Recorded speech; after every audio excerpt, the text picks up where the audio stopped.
like, can I actually do this? You know, I was like, okay, I can do this. But now I know, like at that point in time, I already know, like, there's no way I'm going to do this alone because I'm going to fail. If I do it alone, I'm going to fail. So now it was a matter of, okay, cool. When I'm struggling, I need to know my go-to people. And I saw earlier on, there was a lady that helped me out with accounting a lot because she was excelling in accounting, but she was a year ahead.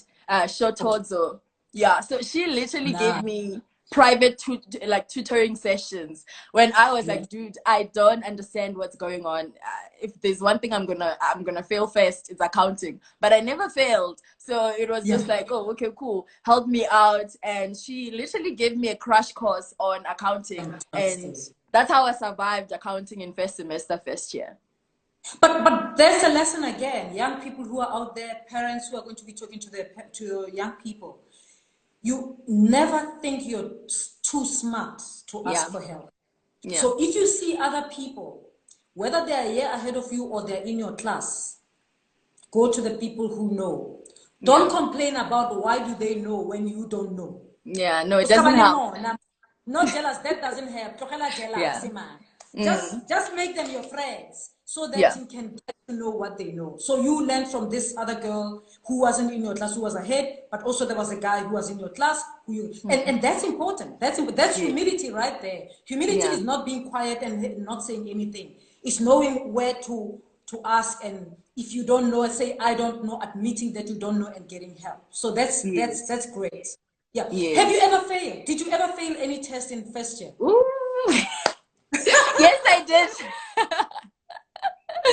Actually, people on Insta are saying, yo, 89 for mom, 1,000. So people are like, wow. So you have to tell us, have you ever failed? How did you deal with it? What was it that you failed? How did you fail it? I did fail. So in the midst of the economics and the maths and the accounting that I was doing, there was a course called computer science, you know? Science 1015. I won't forget the code name because that was my very first failure. I will never forget 1015. So the thing is, it's coding, right? In high school, we didn't have a computer lab in my high school. So the only exposure I got, like growing up with computers and all of that, was with my sister because she went to university first. So they bought her a laptop. So that's how I got exposed to using laptops, you know, basics and all of that. And also in primary school, we did some computer course, but it wasn't like anything hectic. It was just like introduction, you know how to use Word, Excel, and all of that. Now I arrive at UCT, they're telling me that there's something called coding. I'm like, what the hell is coding? How do I even code? And now with coding, it's like, it's how you solve a problem. Like you need to think about the problem and how do you like, using an algorithm, how do you solve this problem and also make exceptions for like different cases that can arise. So you need a certain type of thinking for you to be able to code, you know, because at the end of the day, they will test your code to see if it works for different, you know, situations. So I'm there. The language that we're using is Python. I've never heard of Python before. I've never coded before. I'm literally there. They're like, oh, download the Python software. This is the link. Do this, do that. And then we're in class. So in class, it's like a practical. They tell you this is the problem, this is what we want to do, you know, and you sort of follow through. But then there are people who did coding in high school, so they know kind of like what's going on. They have that thinking already. So I mean, it went on. You are overwhelmed with work. I'm just like, I'll get the hang of this thing. It's all about the thinking. I'm sure I'll get it. So before I know it, we're writing a test. The lecture is like, we're writing a test. We went on, we wrote the test, and Aisha, you know, like when you walk out of a test room, I feel like even if you're a student, you lie to yourself sometimes, like, I think I'm gonna pass, I think I'm gonna fail. I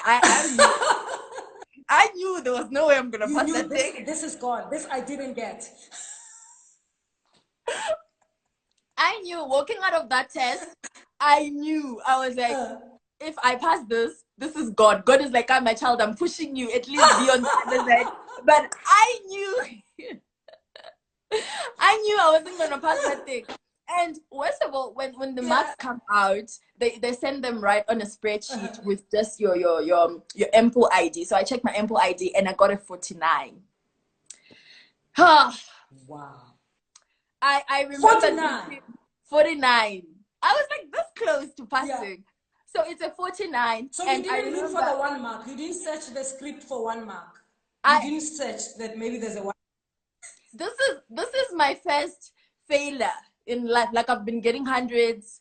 You know, I nailed Mem 1, test 1. I mean, that's the problem with you actuarial science students. That you come to university, you've been the memoranda. Your script has been used to mark other people's scripts. You've never failed at anything. No. And the first time you fail is like it's the end of the world. Was it the end of the world for you? I mean, you got a 49%. Some students tell me I got a 36. And it was like I wanted to throw myself like into a dam and not get out again. No, I feel like I had it worse. I mean, it's one thing like, you know, getting a 50 to say like, it's hard, but I passed. But it's another thing saying like it's hard and I failed. So all your life you've identified yourself as a smart person. I'm smart. I can crack anything. Nothing can crack me. So you have that identity. You use your brain as your identity to say, this is who I am. And now when you start failing, you start asking, am I still smart? Yes. Am I still smart? Why am I failing? I've never failed before. What's going on? So I remember I looked at my mark, I closed my laptop, I was like, I'm sleeping. And I literally cried.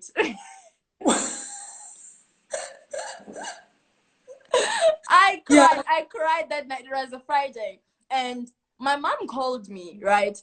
And she normally, so when I was at UCT, she'd call me every single day to check up on me. So parents, Fulu says her mother called her every day to check on her. Note, it's not to call every day to scold her or to say the neighbor said this or your uncle died or whatever. You don't do that stressing kids at varsity. You check, how are you doing? Parents, how are you doing? That's important. Whether your child was celebrated or not, that's important.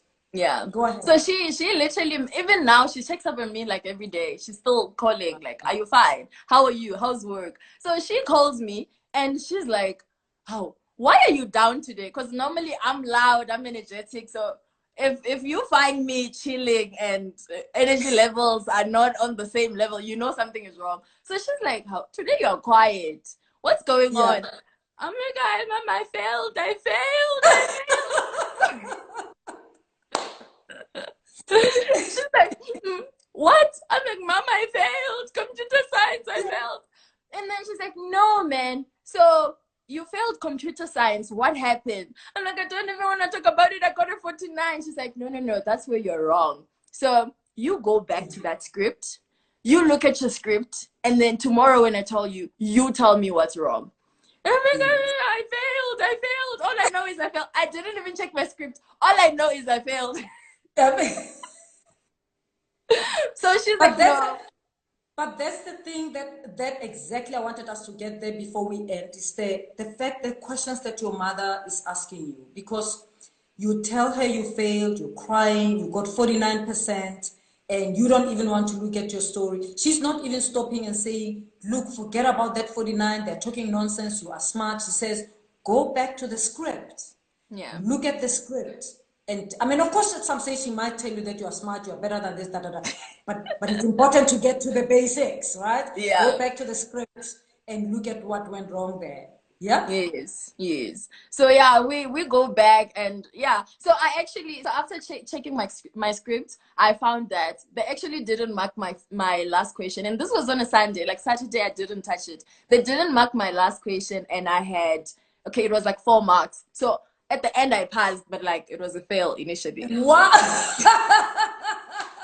So you didn't want to check, and if you hadn't checked, you wouldn't even have noticed that they didn't mark one question. And now that your mom said, go and check, you ended up checking, and then you found that one question wasn't answered, and ultimately you passed, right? Yeah, and you ultimately what was your final score for that test? So my final score was like 52, you know? So, but that was probably the lowest mark you've ever gotten.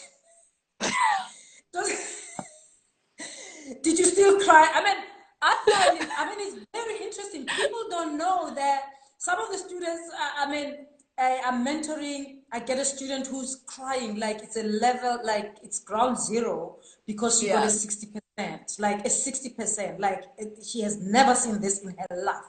It And hurts. it's drama. Yeah, it's drama. And as a parent, you've got to like deal with this drama of a 60%. So we're used to distinctions and 100%. So like the minute you get a 60, no. At one point in my life, the one thing I was really afraid of was actually getting a B. Actually getting an 80. Really? Because you didn't want to getting a 90 was okay, but getting an 80 was like you playing. So imagine now I'm getting a 52. Follow. But did you finally come to terms with life that it doesn't work that way? And how did you get to that? Because I think all of you who are celebrated in the media, probably that's one of the biggest burden. You think life works that way. Yeah. But it doesn't always work that way. When did you come to that realization that it's great and you'll be a distinction even if it's a 90 and an 80? Yeah, an 80 and a 90, they're the same thing. No, but then there's something about saying I got a 90 and I got an 80. It's different. The vibe is different. So I remember in my first semester at university, it was actually one of the things that I had to unlearn as I go, because you quickly realize that, okay, reassess. I still have a lot to learn at this point in time. I need to catch up with my accounting and ecos. I need to catch up with my maths. And for me to get a 90, I need to work like 4 times as hard as someone who did this. And now it was a thing of, I know I've always been the best in high school. I was always the one with the best mark. And now you start like, you work hard, but you're not the best in the class. And you're just like, but I worked hard. And so it became very frustrating until I voiced it out to my sister. Like, dude, I feel like I work damn hard for the marks that I'm getting. I'm working so hard, but my marks are not reflecting the work that I'm actually like, my marks are not reflecting the work that I'm putting in. And that's where we had a conversation to say, my sister was very honest with me. She's like, dude, you've been smart all your life. You always got hundreds. I never got those marks you got. You were always the smart one. But I want you to realize that you're no longer in high school. This is not your high school. Your high school was like a pond. This is now a whole ocean. There are sharks in this ocean. There are sharks in the ocean. There are sharks in this ocean, and from where I'm standing, you that little fish at this point in time, and for the longest time, you used to be the shark in the pond. And this is very uncomfortable for you because you're no longer the big shark. You're like a small fish. You're now average, or like you're close to being average. You're a bit above average, but still you're not used to this. And what will hurt you is you comparing yourself to other people constantly, because you now have different starting position. So what I need you to do is to acknowledge where you are. Acknowledge where you are first. And I'm not saying you can't get like high marks anymore, or you need to settle for being average, but what I'm telling you is first acknowledge where you are. And this doesn't mean that you're not any smart. She would remind me like, dude, you are smart. I can't imagine me grasping the whole a whole new subject altogether in a space of 6 months and still like get above 75%. I don't understand how your brain works, but I love how you are learning at the same time. And this just shows me that your brain is smart, because otherwise you will be failing. And the mere fact that you're not failing means that you are still smart. You might not be getting the best mark in the class, but you are still smart. So no, Shem, I had to revisit my whole life and be like, fam, it is what it is. But what I'm gonna do now is to give it my best shot. I think for me that always gives me comfort to say, at the end of the day, if I can say I did everything that I knew how, I did everything that I could, I gave this a shot, then I know I can like sleep better at night. But what I don't like is me putting in like mediocre effort, and then when results come out, I cry and be like, oh, but I was supposed to pass. I was supposed to pass. I have the most brutal conversations with myself. I'm like, dude, you know you didn't practice chapter 1, 2, 1, 2, 3. This didn't happen. So just being honest with yourself and also acknowledging like this is a new thing to you altogether. You're trying to adjust, but not being comfortable in that. Still push yourself to actually, you know, reach higher limits. If you can, then do it. You know, so yeah. Absolutely. I'm going to keep going because there's still a few things to talk about. I see people saying, please save this recording. We save all of them. It's going to be here, and you can bring your daughters. You can run a whole entire workshop on a Saturday at your church or whatever youth club, and make them hear from Fulu, because this is gold. This is gold. Yeah. Fulu, I mean, you remember that we started with you started your face on TV, on radio, whatever, you completed last year. Did at any time throughout your studies, did you have any media house coming, checking you out, how are you doing, we want to talk to you, or it ended in 2016? It actually all ended in 2016, hey, like but then there was one of the people who sponsored some of the awards that I got. They would check up on me like in first year. That was like one person who actually checked up on me. They checked up on me in first year, second year as well. In third year, they were like, oh, okay, how are things going? You seem to be okay. Sometimes they will even ask to see my marks, and we would, you know, like talk about why am I not doing well. No, but you see, that company, we would like to know who are they, because they're doing a good thing. Oh, so the company or the people, it's actually a chief from a village next to mine, well, Mashudu Chivase, right? So it's Domba Trust. Yeah, Domba Trust. Fantastic. That's exactly what should happen, but it makes sense. I mean, it's like the chief from your village, Chivase, who takes, I mean, it's good, because then it's not like you were all over the media, we saw you, and then it's gone 15 minutes of fame, boom, next. You know, and I think for me, that's something that I think we just need to keep tracking. I wish we can check just where are they now. Do you think did it work for you? Did you use that opportunity of being on TV at any time? Did it once you get to Cape Town, did you forget about it and kept going, or did you draw on it, or did it put pressure? Did it feature in your thinking? Yeah, it did, because it was sort of like now you're suddenly a public figure, if I can put it that way. People would check up on you. That's the funny part. People would actually say things like, she's in Cape Town, this is her second year now, she might have changed to another degree, or she's failing. So it sort of like increases your fear of failure, because you know there are people who are like waiting for you to fail, or like people who are literally just there to be like, we want to see if she's gonna make it. And there was one person who literally told my sister like, oh, you're sitting studying actuarial science, she's not gonna finish. I know smart guys who didn't finish actuarial science, so make sure she has a backup plan. That's what my sister was told. Like she should have the backup plan, you know, that thing is tough, she's not gonna complete that thing in record time. Wow. That's good. But that also, I guess, kept you motivated, that you thought, I'm going to conquer this. I'm going to get this. It kept me motivated, because I was like, I'm going to prove you wrong. I'm going to prove you wrong in every way possible. But when it got to that point where you're now putting like too much pressure on yourself, that's when you need to just remind yourself to be kind to yourself again, because you're learning a lot at the same time. You need to process a lot. So, and for you to allow yourself to learn, having been in a position where you were producing all the answers in class and in tests and in exams, and now being in a situation where you need to admit that I don't know, number one, and it doesn't just end up there. You need to now go to someone and say, hey, I don't know, please help me out with this. So that takes a lot of courage and a lot of you being humble as well, to say, hey, I understand, I don't know everything, and I was on TV, I was smart, but and then when you go, tell me about this. I mean, when you go home during Easter or holidays, would the same villagers come and say, how is she, blah blah blah? Nah, it all ends in jazz.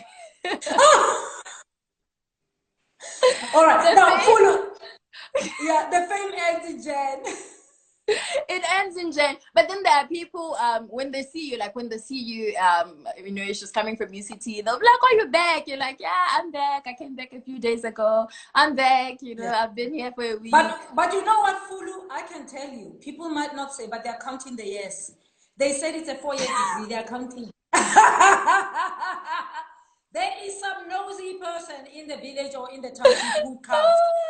They They'll said be she's going to asking, UCT. He's doing a 4-year degree because a Bachelor of Business Science is 4 years. They are counting. You'll hear number 2. We want to see.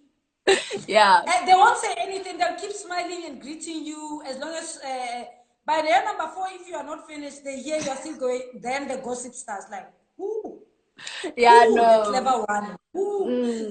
True. So because they show you on TV, you know, the thing about success is that it's beautiful, but not everybody celebrates with you. Some people just show their teeth. Yeah. But it attracts a lot of envy and jealousy. And Yeah, so it's important that's why I worry that when we showcase young people, we should also support them, because when jealousy and envy hits them, some of them won't be able to deal with it.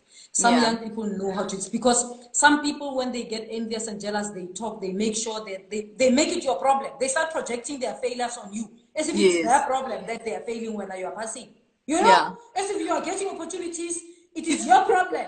No, because they are not getting them. You know what I mean? I mean, I see young people who are put under difficult situations for nothing, simply because they are excellent. So it's important that we catch on that. So I remember that you don't have to answer any question that I ask. You can say that's too early, da da da da da da. Are you okay? are you looking to writing board exams? How many have you written? What's the story? Are you looking, because some actuarial science students, I mean, they're so smart, they graduate within record time. After that, they say, I want to do something else. This is so not me. Yeah. What's your feeling about actuarial science now that you've done it? It's totally not all about the maths. Yes, the maths Yeah. sort of form the fundamentals of the methods and stuff that we do, but it's not all about the maths. I remember, like, first year and second year, you are very technical, you're doing very technical courses, and third year as well. But when you sort of get into your final year or like your honors year, that's when you now start seeing what actuarial science is really about, which is just words and words and more words. I remember in final year, okay, we had one course with a bit of maths, but mostly it was you understanding theories and you applying those theories, or you understanding methods and you applying them. So when you get to the workplace, it's even worse. Like, you leave all that technical, you know, math crunching in varsity, and now we it's like in varsity you're presented with an ideal world situation, you know, where all assumptions are perfect, assumptions work, you know, things work together fine. And you come into the real world. I remember last year we were sitting as the actuarial team at work, and we were literally saying, this pandemic has literally broke down all our assumptions and methods. We need to come up with a new strategy and a new method to calculate reserves. And those are the things you don't get exposure to in university. And now it's like there are so many factors involved. It's no longer an isolated system that you're dealing with where calculations and, you know, all those formulas, they work perfectly. Now you're in the real world where your chief actuary will ask you, so, okay, I see you've projected mortality at 4.5, but then what will happen now because we have a pandemic? And these are the questions no one have answers to. There are no formulas to these things, you know? There are no formulas, and you are there, you're like, so who's gonna answer that question, you know? So which textbook do we go to? And then you ask your boss, and they're like, oh, actually there's no textbooks for this. We have to wing this one as we go, or we have to go back to the basics or the fundamentals and actually figure out how do we go about this. And then even if you get the fundamentals right, you can get someone in a meeting saying, well, I do understand the fundamentals, but your fundamentals were based on this assumption, which doesn't hold in reality. So what are you saying? So it's very different. But all in all, I just love the fact that it's very broad as well. You don't have to be confined to one area. I can do the non-actuarial work. So work for banks, work for investment companies, work for mines. I can work in different areas. That's what I love for sure. Because yeah, you have so many options. Options are there, but we are no longer as technical. And with writing board exams, I am still writing board exams. I've got 3 more to go, so I'm counting on that. And you are done. 3, and then you are done. Yeah. Come on, Fulu.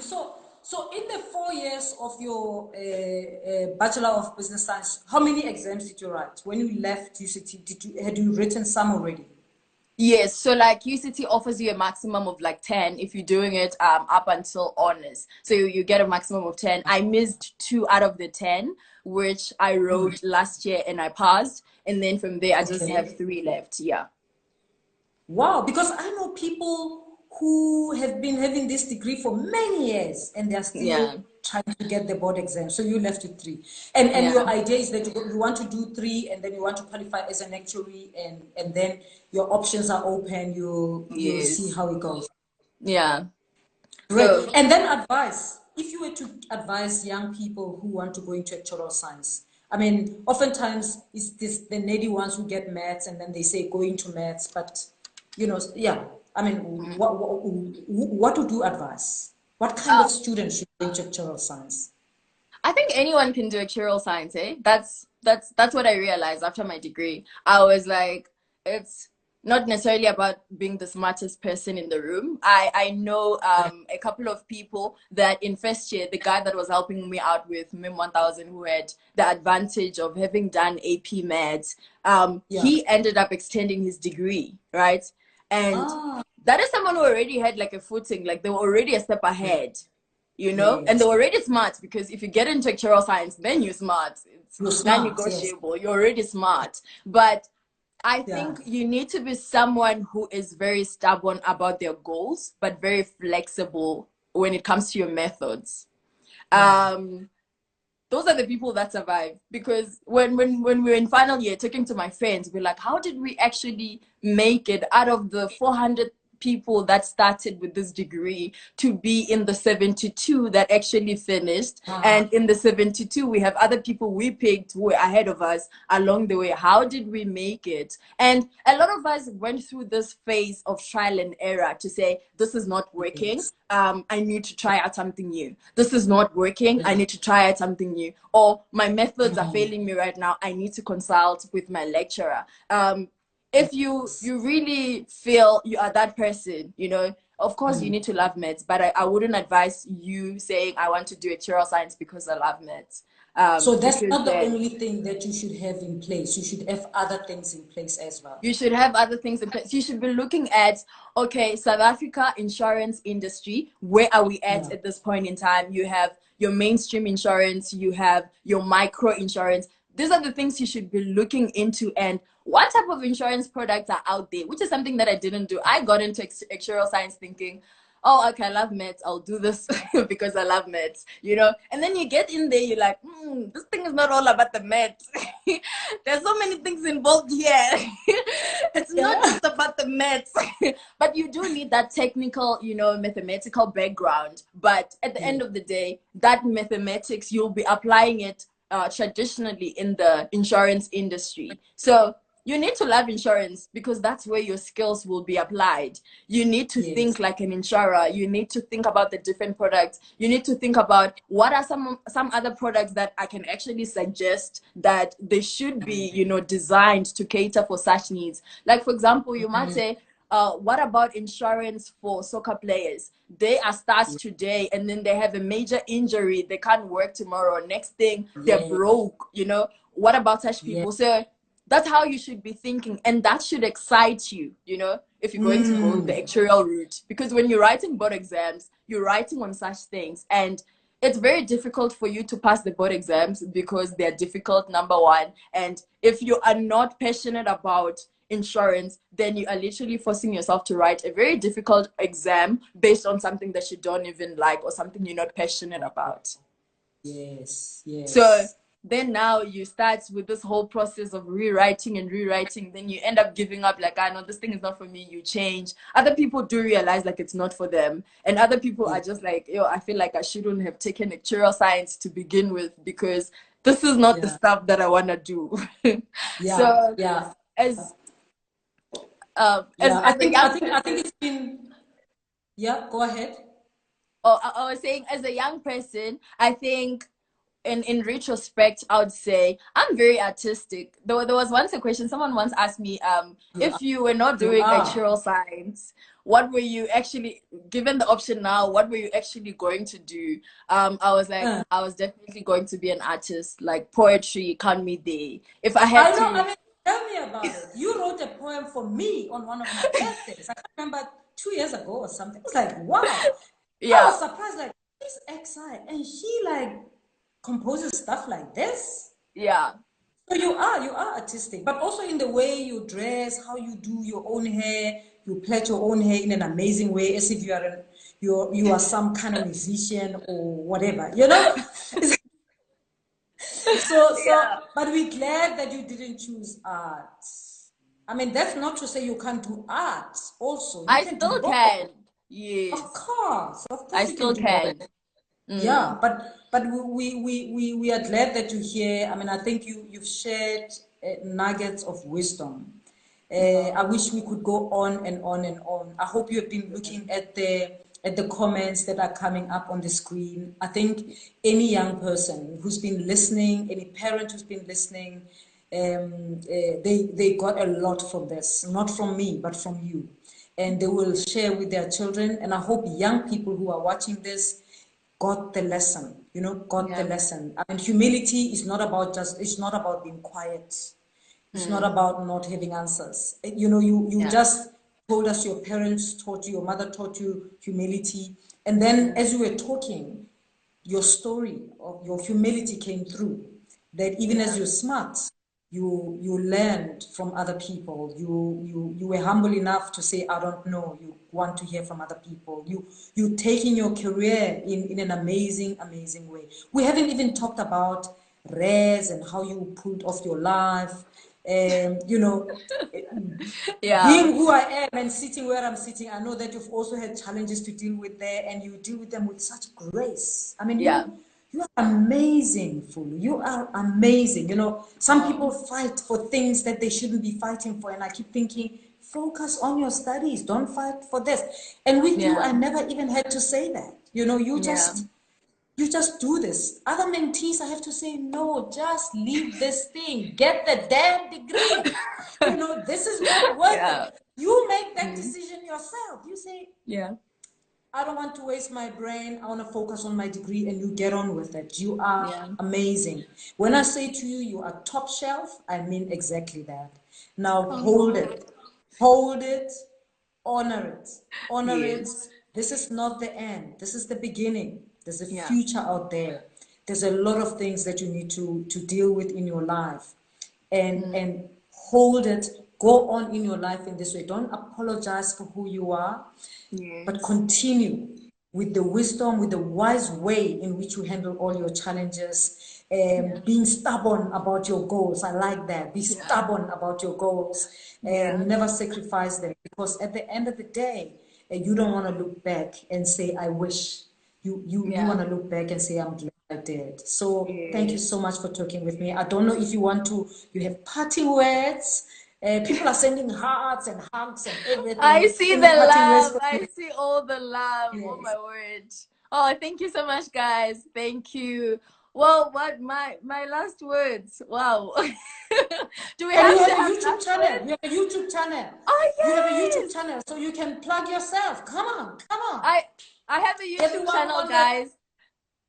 Exactly. We're actually on the road to 1,000 subscribers. I checked this morning and we are left with 25 to go. So if you can quickly go on YouTube, right? Or just go on my profile.